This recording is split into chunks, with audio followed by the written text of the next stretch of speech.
Kemudian terima kasih untuk belum, karena menurut saya kalau kemudian apa yang kita sampaikan di sini tidak diakomodir oleh DPR RI, itu tandanya belum cukup untuk mengucapkan terima kasih pada teman-teman DPR. Perkenalkan, nama saya Muhammad Idana Zaruseini dari Dema Win Jakarta yang tergabung dalam aliansi Dema PTKIN se-Indonesia. Di Dema Win Jakarta, BEM Win Jakarta. Dema PTKIN. Iya. Baik, saya tidak ingin kemudian melakukan repetisi dari beberapa tuntutan yang sebetulnya itu adalah hal yang sudah kita sepakati. Jadi mohon untuk kemudian diakomodir oleh para pimpinan, tapi ada beberapa hal yang menjadi catatan selain daripada tuntutan yang tadi sudah kita sampaikan. Yang pertama tentu saja bahwa kematian Afan itu merupakan gagalan sebetulnya dari DPR RI karena tidak menyerap aspirasi secara langsung, tidak mau menemui dan lain sebagainya.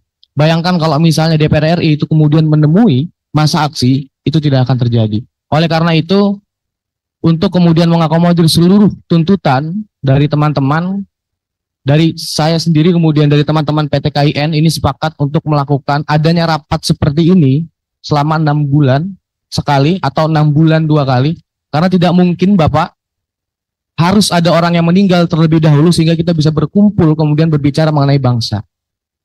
Itu yang pertama. Kemudian yang kedua mengenai aspek pendidikan. Dari tadi memang betul kita berbicara mengenai ya Indonesia emas dan lain sebagainya. Tapi pada hari ini kita-kitalah semuanya nanti ini anak-anak muda yang menjadi motor, yang menjadi pelaku ketika Indonesia emas itu terjadi. Akan tetapi yang menjadi persoalan adalah kita tidak memiliki kendaraan untuk menuju ke Indonesia emas itu.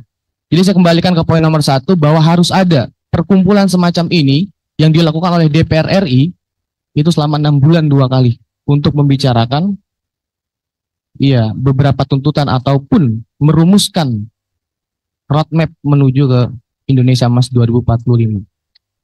Nah, kemudian dari aspek pendidikan kita juga ingin adanya efisiensi dari tunjangan pejabat sehingga itu bisa dialokasikan untuk dana atau anggaran pendidikan.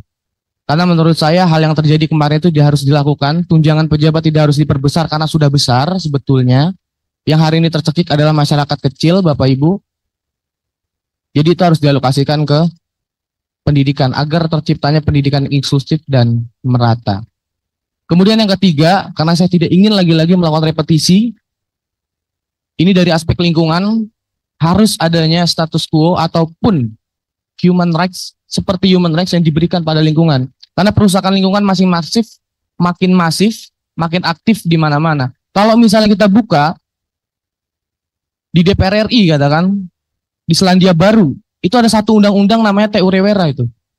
Jadi TU Rewera memberikan status quo kepada lingkungan. Kalau misalnya ada oligarki yang kemudian merusak lingkungan, itu bisa dipenjara, itu bisa dihukum mati sebetulnya. Silakan dibuka kawan-kawan undang-undangan namanya TU Rewera. Jadi itu penting untuk kita hadirkan agar tidak tercipta lagi kerusakan-kerusakan lingkungan. Kemudian yang terakhir yang sangat amat ditekankan oleh teman-teman adalah membentuk tim investigasi khusus yang melibatkan masyarakat sipil, yang melibatkan mahasiswa. Kenapa ini penting? Karena agar transparan dan akuntabel. Kalau kemudian semuanya itu dilimpahkan kepada pemerintah, bukan kita tidak percaya, tapi pada faktanya hari ini trust publik kepada pemerintah itu merosot. Kemudian yang kelima, ini sangat penting bahwa kembalikan TNI ke barak. Supremasi sipil harus ditegakkan. Kemudian supremasi sipil pun kita juga jangan terlalu mabuk dengan supremasi sipil karena pada akhirnya banyak gitu ya. Ada beberapa deh sipil yang menurut saya juga double burden. Menjabat di satu pemerintahan kemudian menjabat lagi. Itu juga harus diperhatikan agar tercipta Indonesia yang berkeadilan. Mungkin kurang lebihnya itu saja.